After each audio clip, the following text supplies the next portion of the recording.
Identidad, cultura y el acontecer diario están en La Hora del Museo.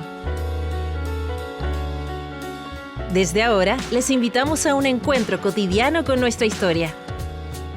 Aquí comienza La Hora del Museo, un programa del Museo Histórico Nacional y Radio USACH 94.5.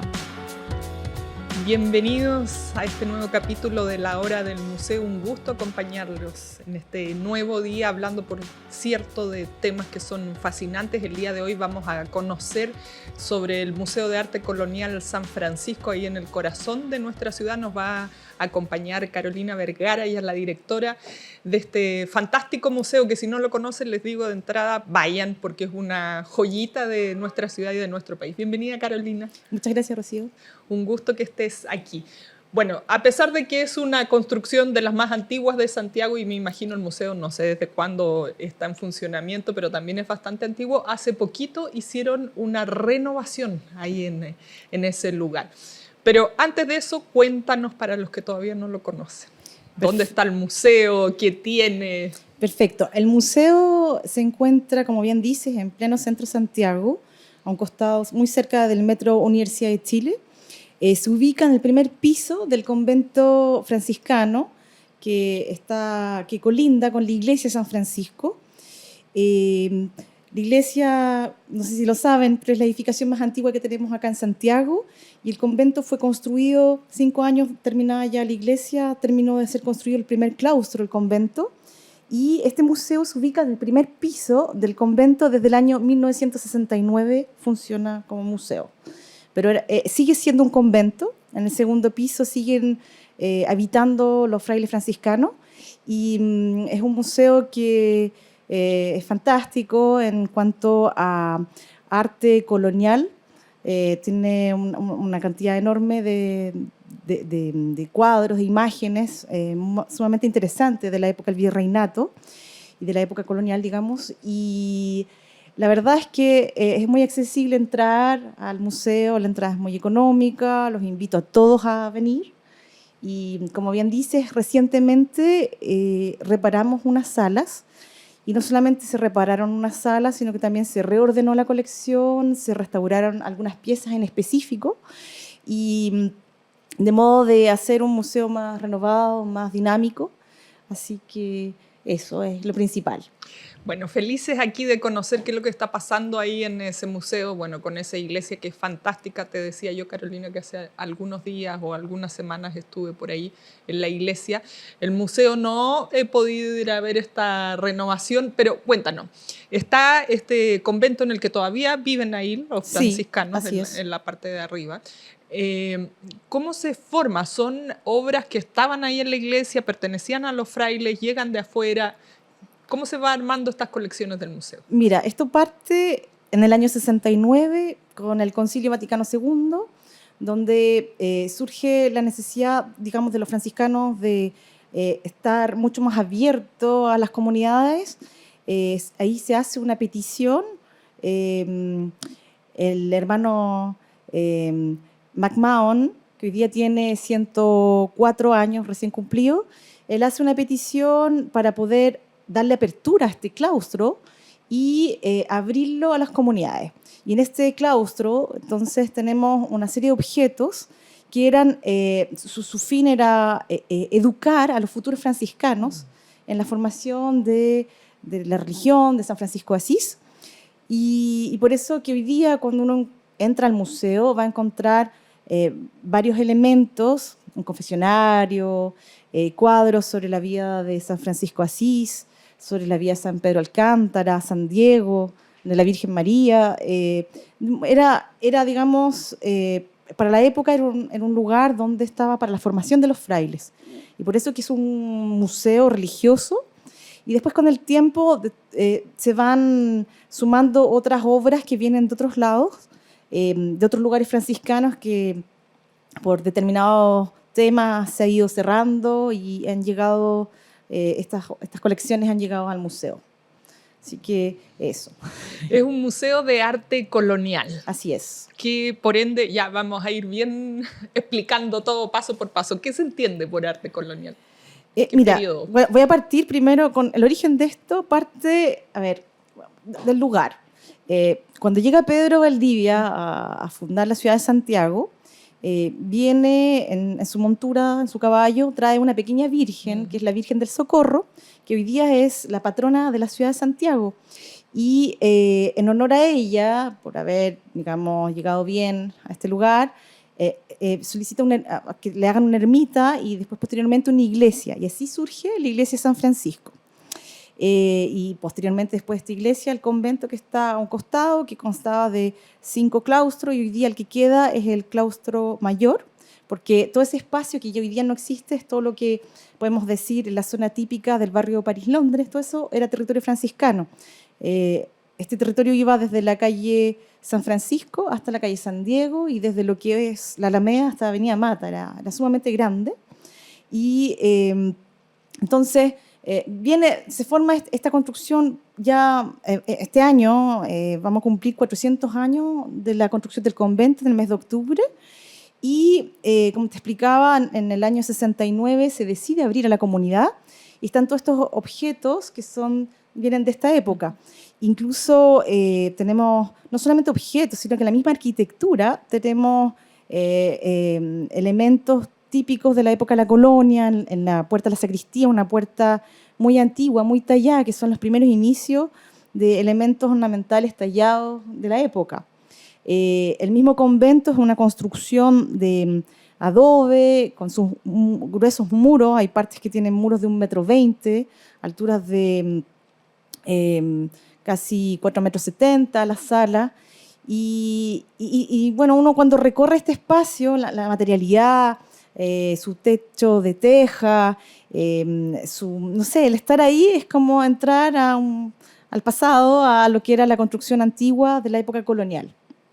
Y bueno, destacar que ha sido una construcción sumamente sólida, a pesar de que es de una materialidad que es bastante frágil y que responde no tan bien a los sismos. Vamos a cumplir 400 años y sigue en pie. Ahora, ciertamente ha tenido muchas modificaciones, transformaciones, reparaciones, adecuaciones a nuevos usos. Sigue estando esa estructura original y se percibe ese volver al pasado cuando uno ingresa ahí al museo. Es maravilloso. Para mí, además, el silencio que permite ese tipo de construcciones con muros que son así de anchos. Así es. La verdad es que es cierto, estamos al lado de la Alameda, donde es muy ruidosa, ¿cierto? Y uno ingresa a ese espacio y hay un silencio, una paz increíble. De hecho, bueno, en el centro tenemos un jardín muy bonito, con algunas aves exóticas, un pavo real, un gallo de la pasión, qué sé yo. Y mucha gente del centro de Santiago a veces no solamente viene al museo, sino que también a veces ingresa solo para estar un rato en el jardín, porque es un espacio que no sé, invita a una meditación, a una paz, una tranquilidad muy grande. Se siente paz, además con esa sorpresa que es el jardín ahí, que uno entra y no se lo espera. Además, es un lugar maravilloso. Te quería preguntar, aprovechando cortito, que recién además pintaron la iglesia y bueno, parte del museo por fuera porque estaba sumamente dañado después del estallido social. ¿Cómo les ha ido con eso? Mira, bien, la verdad, esto es parte de un proyecto del gobierno regional, que es un proyecto bastante importante para la ciudad de Santiago, y tuvimos la suerte de ser considerado en este proyecto. Es un edificio de los más emblemáticos de la ciudad, y junto con el Colegio de Arquitectos, la iglesia de San Francisco fue iglesia y convento, todo lo que es fachada exterior, fueron de los primeros edificios que fueron pintados en este proyecto, que entiendo ya terminaron esta primera fase, porque este es un proyecto que dura, tiene la mantención de estas edificaciones, o sea, si rayan van a volver a pintar. Y la verdad es que, claro, después del estallido social era un lugar totalmente rayado, y la verdad es que intentamos en algún momento nosotros limpiar, pintar, pero se raya inmediatamente. Claro. Y con este proyecto que tenemos el apoyo del gobierno regional, la verdad es que la gente, yo creo que cuando se terminó de pintar, mucha gente volvió como a valorar este espacio. Espacio me refiero porque estas fachadas exteriores también son como el telón de fondo de este espacio público que está justo delante. y ya da, es mucho más atractivo caminar por ahí. La verdad es que se da cuenta que hay muchas edificaciones bellísimas a nivel patrimonial en Santiago que han perdido su puesta en valor por estos rayados y este carácter de abandono. Y yo creo que el hecho de tener las fachadas hoy día impecables invita también a la gente primero a recorrer las calles, a caminar, a acercarse más a las edificaciones y acercarse a nuestro museo. La verdad es que quizás el museo no llamaba a entrar y ahora ya está mucho más visible. Claro. Además, la puerta de entrada de ese maravilloso barrio que es París, Londres, así que uno puede armarse su circuito ahí partiendo por el museo y la iglesia para después dedicarse a recorrer. Carolina, te invito a que hagamos una pausa para seguir conversando de esta renovación que vivió recientemente el Museo de Arte Colonial San Francisco.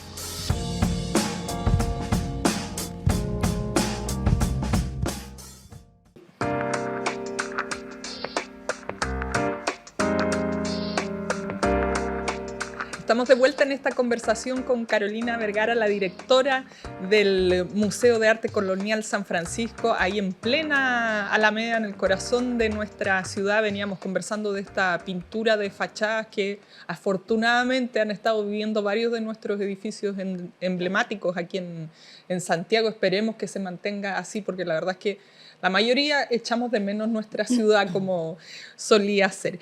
Carolina, yendo a lo que ocurrió puertas adentro del museo, ¿en qué consistió? Mencionabas, por ejemplo, la restauración de algunas obras. Ustedes tienen unos cuadros maravillosos, por ejemplo. Es un tremendo trabajo, un trabajo de joyería.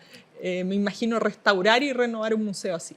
Sí, la verdad es que, mira, el museo tiene un taller de restauración que hoy día está a cargo de Manuel Concha, un destacado restaurador, y se formó un equipo con estudiantes de restauración del DUOC que se acercaron a hacer la práctica, voluntariados también, y nos apoyaron en restaurar estas obras, porque hay que entender que también veníamos siendo la pandemia, donde el museo estuvo cerrado, al igual que muchos museos, y claro, faltó una mantención de las cosas. Entonces, cuando tuvimos que reparar 3 salas, que fueron unas reparaciones gracias a unos fondos de patrimonio, tuvimos que vaciar estas salas de estos elementos que estaban, digamos, los cuadros, las imágenes, y nos dimos cuenta que estaban llenas de polvo, deterioradas en el fondo, y entonces fueron no solamente un depósito, sino que también se preparó toda una limpieza de estas obras y para poder mostrarla en esplendor. Entonces tuvimos el apoyo de este grupo de restauración y la verdad es que muy agradecida con DUOC, porque realmente el museo hoy día no tiene la posibilidad de mantener un equipo permanente por un tema de fondos, pero siempre hemos tenido con mucha generosidad el apoyo de estas personas. Así que hoy día, bueno, se limpiaron todas estas obras, se restauraron varias cosas y después ya terminada la reparación de estas salas se volvió a montar. Y es ahí donde también viene el tema decidimos, antes estaba como toda la carne en la parrilla en la sala, todo lo que había lo ponían, estaba saturada la sala y nos dimos cuenta que faltaba un poco más de orden en la sala, de ver el tema de los recorridos, por decir, en una sala estaba San Antonio, una imagen, después seguíamos hablando de otro tema y un poquito más allá de nuevo San Antonio. Entonces ahora juntamos todos los San Antonio en una esquina, hicimos una selección y hicimos todo un recorrido mucho más pensado y son salas mucho más que van a ir teniendo cambios con el tiempo. O sea, digamos, si tú lo visitas hoy día y a lo mejor vuelves en 2 meses más, queremos que el visitante pueda tener una nueva experiencia de encontrarse con cosas novedosas y no tener todo de una en una sala. Así que eso, de esa forma, por ejemplo, la sala capitular, que es una de las salas que se reparó, hoy día es la sala de los grandes autores. Tenemos cuadros, obras muy importantes como de Angelino Medoro, de Melchor Pérez de Holguín, de Basilio Santa Cruz, de Gil de Castro, entre otros, y están expuestas de una manera que permite poder visualizar mejor las obras. Ahora, Si bien es cierto, las salas quedaron mucho mejor, todavía falta aún más cosas. Nosotros tenemos que mejorar todavía el tema de la iluminación, pero igual de a poquito hemos mejorado ahí la señalética de las obras. Queremos que sean salas que también permitan no solamente que el visitante se encuentre con la obra, sino que también que puedan suceder cosas en esa sala, que sean salas que puedan recibir el lanzamiento de un libro, no sé, una reunión de artistas en plena sala para hablar sobre un taller. O sea, no solamente es ir a encontrarse con una sala que tiene una exposición de cuadros permanentes, sino que encontrar cosas nuevas y poder ocupar mejor los espacios. Aparte de estos cuadros que creo que es en la sala capitular, que son cuadros de gran formato. Sí, en la sacristía hay uno muy, muy grande.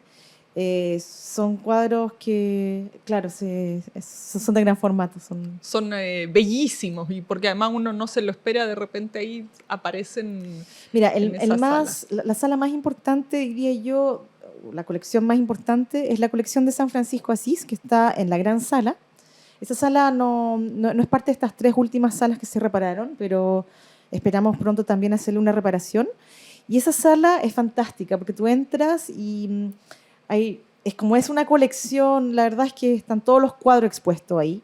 Y los cuadros, lamentablemente, tocan desde el piso hasta el cielo, o sea, no hay un respiro ahí, no es lo idóneo, ¿cierto? Pero sí es una sala que es muy importante porque permite explicar las distintas etapas de la vida de San Francisco de Asís, y es un poco lo que yo les cuento a los visitantes como el PowerPoint de la época, donde se va explicando cuando nace San Francisco, cuando es adolescente, cuando se forma adulto, cómo va él desarrollando todo su tema franciscano, o sea, en el fondo, que dio origen a los franciscanos. Así que eso. Tienen ahí también la donación que hizo o que dejara Gabriela Mistral. Así es, sí. Gabriela Mistral era franciscana. Bueno, pasó ella por distintas religiones y la verdad es que terminó siendo franciscana. Y ella, bueno, todos saben, la primera mujer latinoamericana en recibir el Premio Nobel de Literatura, y otorgó, digamos, para resguardo su premio, su medalla de Premio Nobel y su diploma, y están, digamos, en resguardo de los franciscanos. En el museo tenemos una sala dedicada a ella, donde se exponen distintos elementos de ella, historias, Biblias, poemas, diplomas, y existen una réplica del diploma y de la medalla. Son réplicas, la original está resguardada, y en el día 12 de diciembre, que es el día donde ella recibe el premio, se trata de exponer al público y se invita con el apoyo de la Policía de Investigaciones para el resguardo de esto. Estos últimos años se ha expuesto el premio. Pero sí, hacemos en torno a la figura de Gabriela Mistral varias cosas. O sea, por ejemplo, ahí es como invitarlos también. Tenemos talleres de lecturas mistralianas, que es un grupo de jóvenes que se reúnen a leer poesías en torno a Gabriela Mistral. Bueno, el año pasado hicimos un taller de fotografía del jardín, pero en busca de la mirada de la naturaleza que tenía Gabriela Mistral, y siempre estamos como haciendo cosas para poner en valor también a esta tremenda mujer que nos representó en el ámbito de la poesía. Mencionabas hace un ratito que muchas de estas piezas eran parte del material con que se recibía a quienes entraban al convento franciscano, cómo se les enseñaba. Aparte de estos cuadros que estábamos viendo recién ahí en las imágenes, ¿qué otras piezas podemos encontrar en el Museo de Arte Colonia? Mira, yo la verdad es que siempre, además de las piezas y de los cuadros, yo siempre invito a observar el espacio. Yo soy arquitecta y la verdad es que creo que una arquitectura de este tipo existen muy pocos hoy día en Chile, es parte de un conjunto patrimonial, y invito a conocer la arquitectura de este lugar y a recorrerla, a conocer su jardín y principalmente eso, a estar ahí, a vivir este momento, este espacio. y es algo importante. O sea, hay que pensar que, bueno, nosotros somos un país muy sísmico. Claro. El terremoto magno que hubo en 1617, me parece, dejó, los historiadores decían, toda la ciudad de Santiago en el suelo. O sea, tener hoy día, menos la iglesia de San Francisco, su convento. Entonces, hoy día poder apreciar una arquitectura de este calibre es fantástico. Ha venido gente del extranjero, peruanos, españoles, solamente a tomar imagen, a tratar de entender por qué es una arquitectura tan sólida.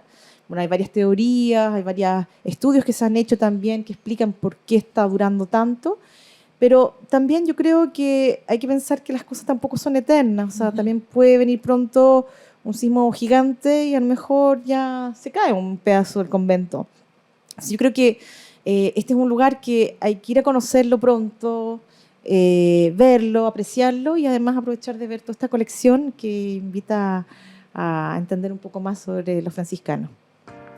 Carolina, te invito a hacer una pausa y quiero que sigamos conversando aprovechando que eres arquitecta de la iglesia también, ¿no? Que es tan fascinante ese piso, ese techo que tiene increíble. Ya vamos a conversar de todo eso al regreso, aquí en La Hora del Museo.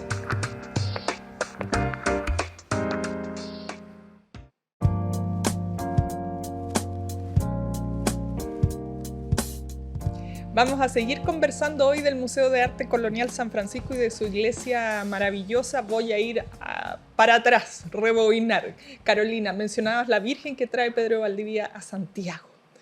Que esa es como una joyita que está ahí en la iglesia y que yo creo que no muchas personas saben un poco de esa historia, de cómo llegó ahí y de que esa pieza está ahí, además. Así es. Claro, eso, digamos, es de las primeras imágenes marianas que llegan a Chile. Fue traída por Pedro Valdivia. Pedro Valdivia, español, ¿cierto? En su viaje a América, su señora le da de regalo Martina Ortiz de Gaete, no estoy hablando de la querida, ¿cierto?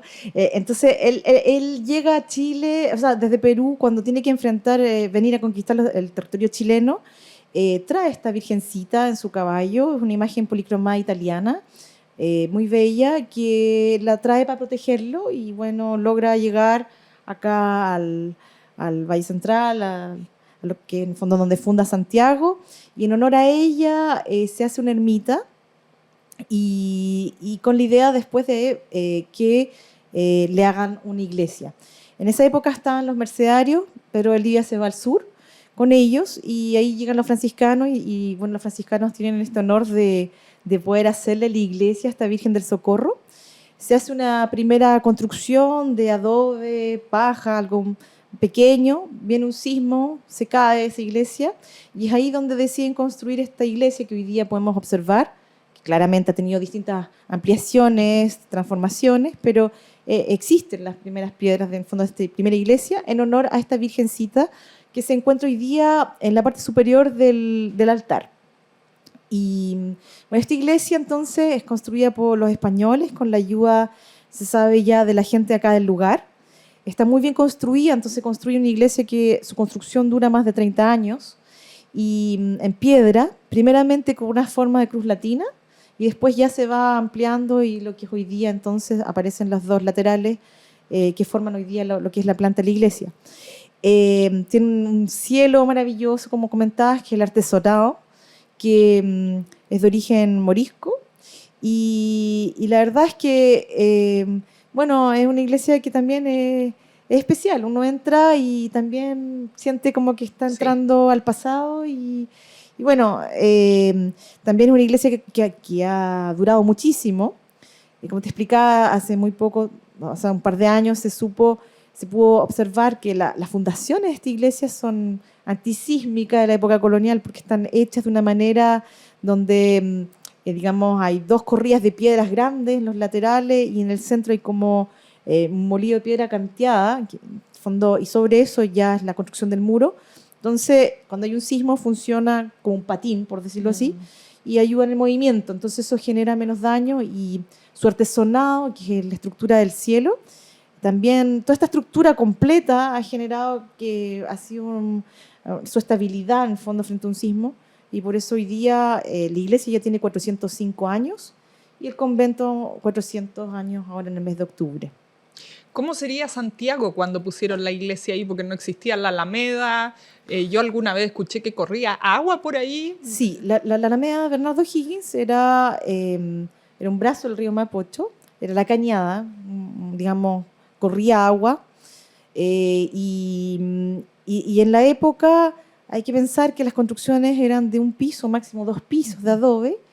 Y claro, esta iglesia es importante, su altura.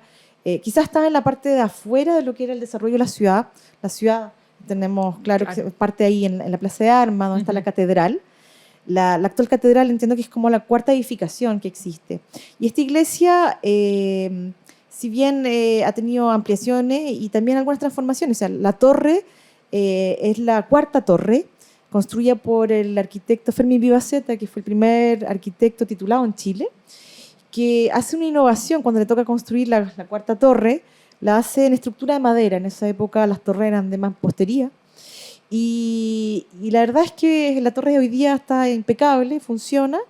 Después también ha tenido distintas modificaciones en su fachada, con un carácter más republicano. Aparece este reloj también, claro, que en su época daba la hora, funcionaba, ¿cierto? Y todo este espacio que era en torno a esta iglesia, o sea, había mucha devoción a esta virgencita, ¿cierto? Y sabemos que también está la Pérgola de las Flores, mucha gente venía a la iglesia de San Francisco hace tiempo, digamos, sigue viniendo harta gente, pero en un momento dado era muy importante esta iglesia. Y claro, en el fondo fue un hito urbano importantísimo en la ciudad de Santiago y bueno, y sigue siéndolo hoy día. Maravilloso lugar. Ahí estamos viendo las imágenes de la torre con el reloj. Es bueno saber eso, que las iglesias originalmente no tenían torres. Sí, la verdad es que hoy día la iglesia está sin cruz. No sé si la han observado bien. Mira, ahí se ve en esa imagen. En algún momento se cayó la horizontal de la cruz y hoy día es lo que existe. La torre es otro proyecto que yo creo que hace muchos años también se ha estado viendo de poder restaurar, porque en el fondo hoy día falta la torre. El proyecto de pintura del gobierno regional no alcanza a intervenir la torre, la parte superior de la torre está todavía intacta, o sea, hay que restaurarla pronto. Y claro, es un problema, no es tan simple porque se necesitan recursos y también ejecutarla también requiere un tema de andamiaje aéreo, claro, que no vaya a afectar las veredas de abajo. Quizás hasta parar un poco la Alameda en un momento dado para subir la cruz. Claro. Y bueno, no es tan simple. Yo espero que en algún momento se pueda reparar, se consigan los fondos, porque la verdad es que como bien comentaste, o sea, es un hito que es desde la época de la colonia, desde los inicios de lo que es la ciudad de Santiago. Entonces yo creo que a nosotros nos falta quizás más reconocer o valorar nuestro patrimonio. Así es. Estábamos viendo ahí en las imágenes el techo por fuera, por dentro es increíble, por fuera que también es maravilloso. Eso tan tradicional chileno que son los techos de teja. La teja muslera. La verdad es que se llama así, teja muslera, porque en la época usaban el maestro que hacía las tejas, usaba su muslo, entonces por eso la teja muslera, o sea, digamos así, el maestro tenía la pierna flaca, la teja era más flaca, no, pero digamos es la teja muslera. Entonces en lo que es patrimonio en restauración también es complejo porque no todas las tejas, como son un producto artesanal, ¿cierto? No todas tienen su mismo radio, digamos, su misma ancho, largo.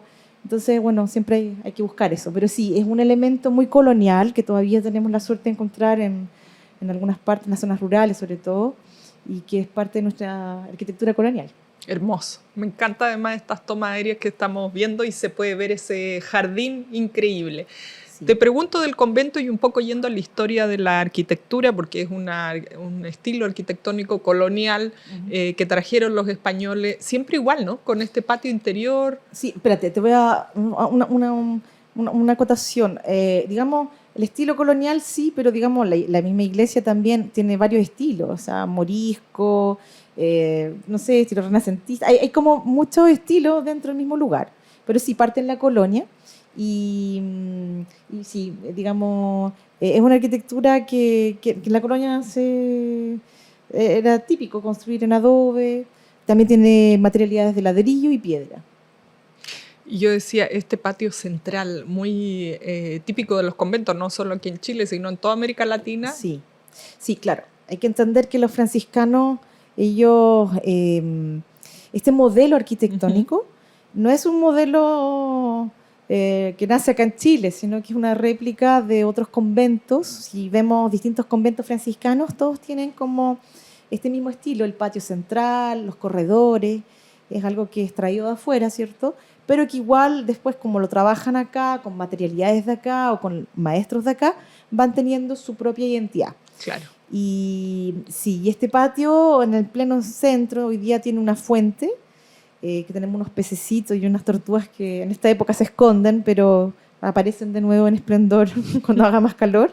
Y claro, es el centro del convento y, como te digo, un lugar de paz y tranquilidad que mucha gente de repente se encuentra en el patio y vienen no solo a ver el museo, sino que vienen a estar un ratito ahí en el patio donde se pasean libremente estos pavos reales y pueden darles de comer, unas semillas que se venden ahí mismo en el museo. En silencio y en comunión con la naturaleza que hay ahí. Vamos a hacer una pausa y ya regresamos en esta conversación con Carolina Vergara, directora del Museo de Arte Colonial San Francisco.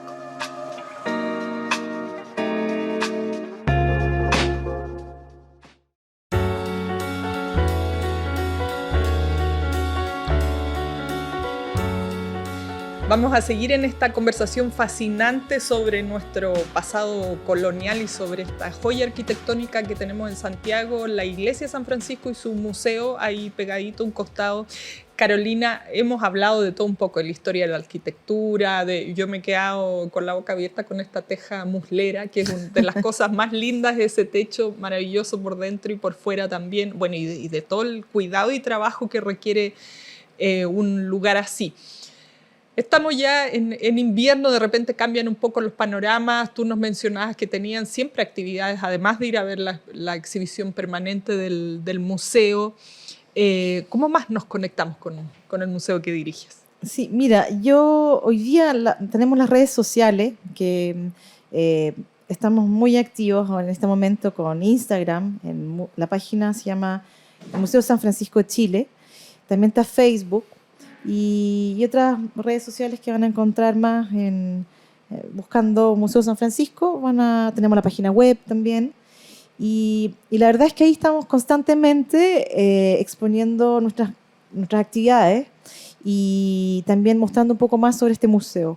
Me encantaría como invitarlos a seguirnos. La verdad es que para nosotros es súper importante que nos puedan seguir, especialmente en la página de Instagram. Estamos constantemente la estamos viendo en invitando, pantalla. Exacto, y justamente ahí se ve Lecturas Mistralianas, es porque este sábado 15 de julio a las 12 horas es donde se reúnen el grupo de Lecturas Mistralianas, que también las personas que son amantes de la poesía o de Gabriela Mistral pueden acercarse.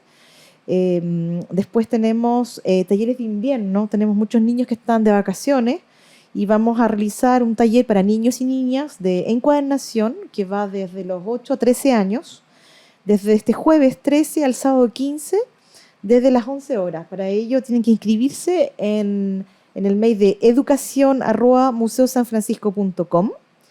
Y lo otro que puedo sugerir, el 21 de julio a las 18:30 vamos a realizar la noche en el museo. Es una actividad que tenemos por el plan de gestión que tenemos, es una actividad muy, ¿cómo decirlo?, muy atractiva, donde se inscribe Yo he ido mucha gente. A la noche en el museo y son es por realmente cupos limitados, y la verdad es que es increíble, pero cuando se abren los cupos se llenan inmediatamente.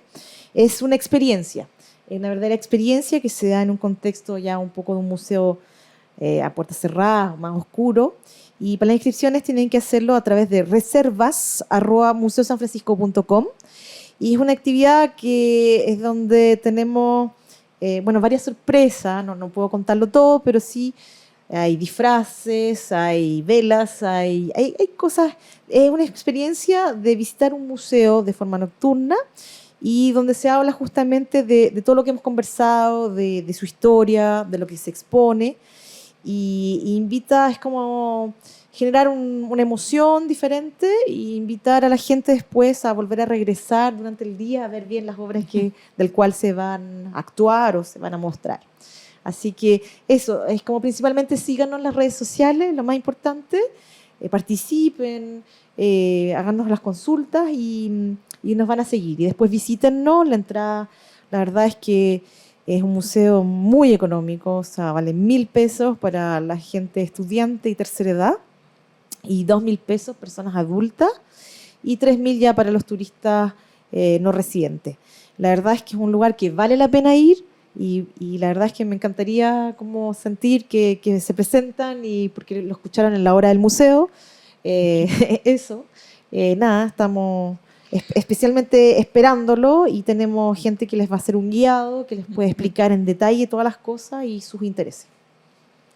Es un museo muy, muy lindo. Yo he ido varias veces, como decía, la última vez que estuve ahí fue en estas visitas nocturnas, que son buenísimas porque es otra manera de conocer un museo con más sabor, por así decirlo, y uno después, si le gustó algo, puede volver, como tú decías, de día y conocerlo en más detalle. Son cupos muy limitados y es muy personalizado, así que estén atentos a las redes. ¿Qué fecha era? ¿O la van a publicar? No, vamos al 21 de julio. Ya. Falta poquito. Va a ser a las 18:30 empieza la actividad, así que se invita a la gente a acercarse a las 18 horas, los inscritos, porque el museo, bueno, voy a decir el horario, el museo funciona desde las 9:30 hasta las 5 de la tarde, con una pausa de 2 a 3, y el sábado funciona de 9:30 hasta las 14 horas, domingo cerrado, pero en esta ocasión, viernes 21, a las personas inscritas se les va a esperar a las 18 horas, y la actividad parte a las 18:30 en punto. Así que nada, felices de poder promover este lugar, vengan a visitarnos, háganos sus consultas en las redes sociales y felices de responderles. Además que no hay excusas porque, como tú decías, está ahí casi saliendo del metro y es un fácil lugar. Acceso. No, hoy día hay que ir a los lugares, hay que conocer, sí. Maravilloso lugar este Museo de Arte Colonial San Francisco. Nos decías, ya para ir cerrando, se renovaron estas 3 salas. ¿Tienen en mente continuar con algún proyecto? Sí. Estas 3 salas corresponden a la etapa 1 de puesta en valor y reparación de salas del museo. En el marco de los 400 años de la construcción de este lugar, nos dimos cuenta, bueno, también hay que empezar a reparar varias salas. Producto de que, bueno, con el tiempo, fisuras, daños ambientales, humedad, suciedades varias, hay que empezar a reparar la sala. Y nuestra etapa 2, estamos trabajando en eso, sería la sacristía, que es esta sala, la antigua sacristía se llama, que fue la sacristía de la iglesia y sigue funcionando como sacristía para eventos muy importantes, pero hoy día es una sala de museo. Y necesitamos también repararla, para lo cual vamos a postular a fondos, porque la verdad es que el museo no cuenta con los ingresos así propios para hacer estas reparaciones. Y después ya empezar a hacer otro tipo de reparación, como la gran sala, y empezar a tener un museo realmente que valga la pena. O sea, un museo de este calibre, o sea, necesita tener buenas salas, y que invito también a las personas que quieran hacer donaciones para reparar esta sala o apadrinar algún elemento que requiera restauración. Nosotros felices de recibirlo. Invitamos a muchas empresas a apoyarnos y eso, y a visitarnos. Yo creo que también el hecho de que el público común y corriente nos visite y después de boca en boca transmita este lugar es fascinante. Ahí se ve la gran sala, que es lo que te comentaba, que es esta sala con una colección que solo existen 2 en Latinoamérica, la otra está en Perú, y esta es la que está en mejor estado de conservación. Así que nada, o sea, vengan, visítennos y felices de verlos pronto. Maravilloso, ahí como estábamos viendo estas figuras. Además, hay personas, de repente yo digo por lo que me comentan, ¿no? que por ser arte religioso dejan de visitar lugares, y esto no tiene que ver con religiosidad, sí. Son obras de arte independiente del tema en el que yo están creo que plasmando. Sí, ese es un tema que hay que tenerlo súper presente. O sea, nuestra historia, independiente que eres o no eres religioso, nuestra historia parte con un tema religioso. O sea, digamos, quizás ya podemos debatirlo y decir, bueno, existía historia, pero es parte de nuestra historia. Así llega la es. religión católica a evangelizar estos territorios. Y forma parte de todas estas obras. O sea, digamos, en la época colonial también no existía gran desarrollo de las artes, recién parte con todo este proceso de inmigración, en el fondo, y como te decía, estos modelos que vienen de afuera, estos religiosos que traen, que vienen también a enseñarnos muchas cosas que no estábamos desarrollando. Así que es parte de nuestra historia, nos guste o no la parte religiosa. Acá tenemos un arte increíble, tenemos un lugar increíble, una arquitectura increíble, un espacio de paz y tranquilidad increíble, en pleno centro de Santiago, de fácil acceso, así que no hay excusa, hay que venir. Sí, es una joyita que yo siento a veces se queda ahí un poquito poco conocida, así que es lindo cuando uno recorre su ciudad y va a conocer estos tesoros, aprovecha todos estos rincones. Carolina, muchísimas gracias por a ti, este día haber compartido con nosotros. No, muchas gracias y eso, los esperamos. Espero que esto dé frutos, que venga gente, lo necesitamos. y eso, vengan a conocer este maravilloso lugar patrimonial. Bueno, ahí voy a estar yo. Gracias. Muy pronto vamos a ir a ver cómo quedaron estas salas renovadas. Nos despedimos aquí, nos volvemos a encontrar en la próxima emisión de La Hora del Museo. Esto fue La Hora del Museo, un encuentro cotidiano con nuestra historia. Un programa del Museo Histórico Nacional y Radio USACH 94.5.